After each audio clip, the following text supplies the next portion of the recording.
గోరంట్లలోని Mahatma Gandhi inner ring road వద్ద గల మల్లికార్జునపురం కాలనీలో వసతులు ఏకరువు పెడుతున్నాయని స్థానికులు తెలుపుతూ ఉన్నారు. కనీస వసతులు కల్పించాలని జిల్లా కలెక్టర్ కార్యాలయం వద్ద సోమవారం జరిగిన గ్రీవెన్స్ కి అర్జీని అందజేయడం జరిగింది. తదుపరి వారు విలేకరులతో మాట్లాడారు. ఎన్నో ఏళ్ల క్రితం ఏర్పడ్డ మల్లికార్జునపురం కాలనీలో నడవడానికి రోడ్లు, డ్రైనేజీ వ్యవస్థ లేదని వాపోయారు. నా పేరు అనుమోలు ఏడుకొండల గౌడు. నేను ఉండేది మల్లికార్జునపురం సొసైటీలో ఉంటాను. Mallikarjunapuram colony inner ring road first phase లో ఉంటాము. ఆ మల్లికార్జునపురం కాలనీలో మొత్తం కాలనీ వ్యవస్థలకి 693 ప్లాట్లు ఉన్నాయి. దాంట్లో సుమారుగా 250 అపార్ట్మెంట్లు ఉన్నాయి. ఒక 100 హౌసులు ఉన్నాయి.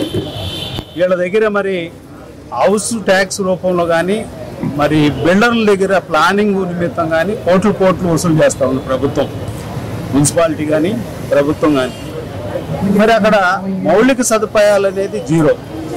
మరి పందులు తిరుగుతూ ఉన్నాయి, కుక్కలు తిరుగుతూ ఉన్నాయి, అట్లానే మురుగునీరు ఎక్కడిదక్కడ చెరువులను తలపిస్తూ ఉన్నాయి. ఒకసారి మీరు అందరూ కూడా ప్రజాప్రతినిధుల నోటీసుకు తీసుకెళ్ళాము, ఇంతకుముందు కలెక్టర్ గారి నోటీసు తీసుకెళ్ళాము, కమిషనర్ నోటీసు తీసుకెళ్ళాము.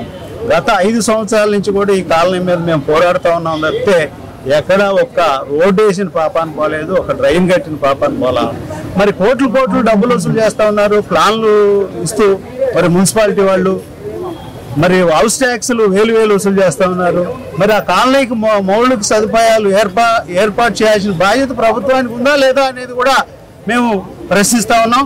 అలానే ఈ కాలనీ వర్షాలు పడ్డప్పుడు బయటకు వచ్చే పరిస్థితి లేకుండా మరి సాయంత్రం పూట ఏదైనా వాకింగ్ చేసుకుందాం అంటే రోడ్లన్నీ చెరువులు కల్పిస్తే పాములు దొరుకుతూ ఉన్నాయి. చాలా అధ్వానంగా తయారైంది.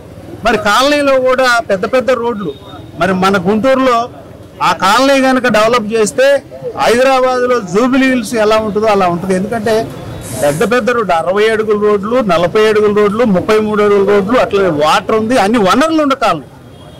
మరి ఇంత సౌకర్యం ఉండి కాలనీ ఇట్ట కొత్త మున్సిపాలిటీలో ఉంటే దాని మీద ఎప్పుడు కూడా ప్రభుత్వం కానీ అధికారులు కానీ ప్రజాప్రతినిధులు కానీ దృష్టి పెడతలా.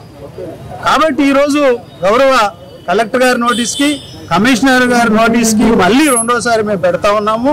దయచేసి ప్రజాప్రతినిధులు కానీ మరి అధికారులు కానీ ఆ కాలనీని అంత దృష్టిలో పెట్టుకొని దాన్ని బాగు చేయాలని కూడా మేము అందరం కూడా మీ ద్వారాగా వారిని రిక్వెస్ట్ చేస్తాము.